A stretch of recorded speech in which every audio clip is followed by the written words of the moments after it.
Ate Margs, ako ay 16 years old nung mangyari ito. Pagkatapos naming mag-high school ng kapatid kong lalaki, ay naisipan ni Mama sa kabilang bayan na kami mag-aaral para makalibre ng upa sa bahay. Ang kapatid kasi ni Mama ay nag-migrate lahat sa Amerika noong nakaraang taon. Ang bahay nila ay 5 palapag na gusali. Mula first floor hanggang 4th floor ay may mga tenants. Ang pinakaibabaw, ang 5th floor, ay hindi na nila ito pinatirahan para may kwarto sila tuwing bakasyon. Nagkaroon na sila ng green card sa Amerika, kaya wala na silang plano pang magbakasyon. Doon na kami titira ni Paul, ang kapatid kong lalaki. Ang rooftop ay may sarili itong gate. Hindi basta-basta makapasok ang ibang tao. Isang araw ay napaaga ang uwi ko. 6:00 pa lang ay nasa bahay na ako, pero wala pa si Paul. Sinarado ko ng maayos ang gate pagkapasok ko. Simula pa naman ay ayaw ko nang magsulo sa bahay na yon kasi iba ang pakiramdam ko. Ngayon nga ay mag-isa ko lang. Nagluto na ako para sa hapunan namin ni Paul. Nang makaluto na ako, wala pa din ito. Kumuha ako ng sitsirya at umupo na lamang sa TV at nanood. Habang nanonood ako ay may nakita ako sa bintana na dumaan. Nakablo ito ng damit. Tumakbo ako papalapit sa bintana pero wala namang tao. Umikot ako hanggang sa likod ng parang balkonahe. Bakanting space ito. Wala ding tao. Bumalik ako at ipinagpatuloy ko ang panonood ng TV. Nang bigla kong maalala na nilak ko ang gate. Kung may pumasok man, saan siya dumaan? Kami lang ni Paul ang may susi ng bahay. Pumasok ako sa kwarto nang biglang tinawag ako ni Paul. Paglabas ko ay nandoon na ito, pinapatay ang TV. Sinabi ko sa kanyang may nakita akong naglalakad kanina sa labas. Sinabi nitong bawas-bawasan ko daw ang panunood ng horror para hindi na ako mag-hallucinate. Napasimangot ako, Ate Margs. Hindi pwedeng magkamali. May dumaan talaga kanina. Hanggang isang araw ay nangyari ulit ito. Pero hindi sa akin, kundi sa kapatid ko. Isa lang kami ng tulugan ni Paul, Ate Margs. Nakapikit ako pero naririnig ko ang ingay ng bintana. Napakalakas kasi ng ulan at hangin sa labas.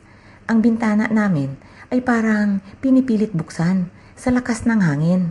Hindi ako dumilat para makatulog na. Si Paul ay alam kong gising din kasi galaw ito ng galaw. Gising si Paul magdamag.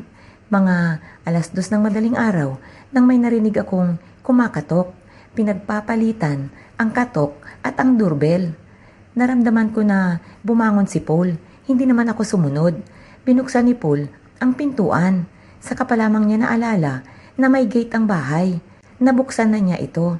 Nakita niya ang isang batang babae na nakablo ng damit. Tinanong niya ito kung sino ang hinahanap. Nakita niyang puro luha ang pisngi nito.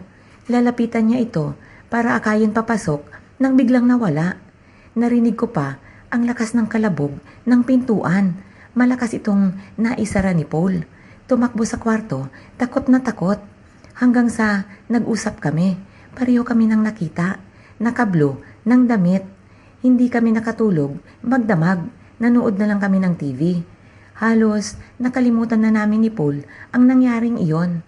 Hanggang Sabado ay wala akong pasok. Andito lang ako sa bahay. Pumunta ako sa likod para magpahangin. Nagulat ako nang nakita ko ang batang babae na nakablo ng damit. Nakaupo sa mismong gilid ng dingding. Isang maling kilos lang ay mahuhulog ito. Nasa 5th floor kami. Nakakuyakoy ang mga paa nito. Puro luha ang pisngi. Lalapitan ko siya nang bigla itong tumalon. Nagulat ako. Bakit ito tumalon? Tumakbo ako. Tiningnan ko ang tinalunan. Wala siya doon. Wala rin siya sa lupa. Hanggang sa sinabi ko ito kay tita. Aalis na lang kami at hindi rin kami nakakatulog ng maayos dahil may batang multo sa rooftop. Doon na namin nalaman na ang isa pala sa mga tenant sa baba ay may anak na naligaw sa rooftop at nahulog. Babae ito at nakablo ng damit nang mangyari iyon. Halos maghapon daw sila na naganap sa bata at nawala ito sa kwarto nila. Maghapon na nawala ang bata. Hindi nila naisipan na akyatin ang rooftop. Mataas na nga naman kasi iyon. Hanggang sa papadilim na nang mahulog ang bata. Siguro matagal na ang bata sa rooftop. Hindi alam ang pagbaba. Nang makita na niyang madilim na, natakot. Baka sumilip sa rooftop, pababa, hanggang sa nahulog ito. Ito ang haka-haka ng mga tao doon. Pinalipas lang namin ang ilang araw at lumipat na din kami ng apartment ni Paul at Marge. Ate Marge, tawagin niyo na lang akong Mildred. Isa akong estudyante.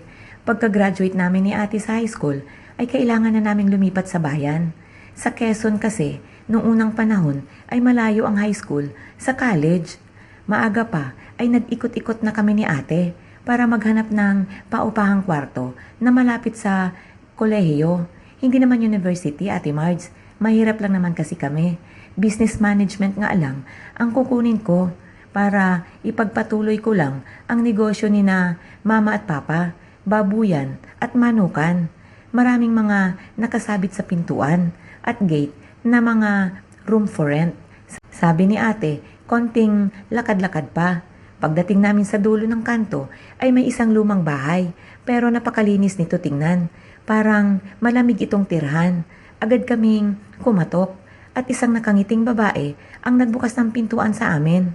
Nagkasundo kami sa kwarto at nagkabayaran. 2 kwartong apartment ito. Sa linggo ng gabi ang lipat namin. Saktong Lunes naman ang simula ng klase. Masaya kami sa bagong tirahan at pati na rin sa aming eskwelahan. 2 buwan na kami sa kwarto. Nang isang gabi ay umuwi akong pagod na pagod. Marami kasi kaming project na pinilit namin tapusin para hindi na kailangan iuwi pa sa bahay. Pagpasok ko ng pinto, diretso na ako sa ref at kumuha ng pagkain at 9:00 na ng gabi. Pagkatapos kong kumain, nag-shower lang ako at humiga na. Napalalim ang paghinga ko, gawa ng pagod. Nang may marinig ako na parang may huminga din sa tabi ko. Naririnig ko ang tuwing paghinga nito. Umikot ako pa kabila, pero wala naman akong nakita. Pinagpawisan ako. Kinuha ko ang cellphone ko at nagtingin-tingin sa Facebook. Habang nakatingin ako sa cellphone, ay nakita kong may nakatayo sa tabi ko. Pero mga paa lang nito ang nakikita ko. Umupo ako bigla sa kama para tingnan ito, pero wala namang tao. Naisip ko na baka pagod lang ako, na baka namalikmata lang. Ipinagpatuloy ko ang pagpindot sa cellphone. Umikot ako sa kabila, patagilid. Naglaro ako sa online games nang biglang may mga paang nakatayo sa paanan ng kama ko, pero wala itong itaas. Bigla akong bumangon at umupo. Wala din naman. Tiningnan ko paikot ang kwarto ko. Normal naman lahat. Gusto kong baliwalain ang lahat. Pero nag-iba ang amoy ng kwarto ko, ate Marge. Amoy mabango na parang kandila. Kinabahan ako. Napatakbo ako sa kwarto ng ate ko. Nagulat ito nang pabalandra akong pumasok sa kwarto niya. Galit siyang lumingon. Sinabi ko kung pwedeng makitulog at mukhang may multo sa kwarto ko. Pasigaw niyang sinabi na hindi pwede at may mga math subjects pa siyang sasagutan. Wala naman akong magawa. Dala-dala ko ang kumot ko at bumalik ako sa kwarto. Hindi ako natulog, magdamag. Nakaupo lang ako. Kinabukasan, tinanong ako ni ate, anong nangyari sa mga mata ko?